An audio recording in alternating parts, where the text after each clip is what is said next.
এক পাশে সমুদ্র, অস্থির অজস্র ঢেউ নিয়ে প্রতিদিন ভেঙে পড়ে তীরে। সে থামে না, ক্লান্ত হয় না, যেন জীবনের সমস্ত অশান্তি বুকে নিয়েই সামনে এগিয়ে চলে। অন্য পাশে পাহাড়, নীরব, স্থির, অবিচল। ঝড় আসে, বৃষ্টি নামে, রোদে পুড়ে যায় শরীর, তবুও সে দাঁড়িয়ে থাকে, কথা না বলে, শক্ত হয়ে।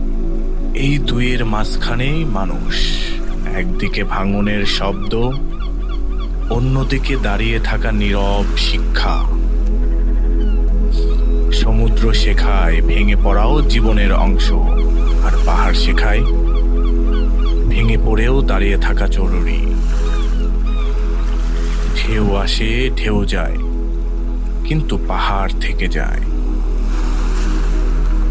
ঠিক তেমনই জীবনের সবকিছু বদলায়, শুধু টিকে থাকার ইচ্ছেটুকুই স্থির থাকে। এই সমুদ্র আর পাহাড়ের মাঝখান থেকে প্রকৃতি যেন ধীরে ধীরে বলে, জীবন শুধু অস্থিরতা নয়, জীবন দৃঢ়তার আরেক নাম।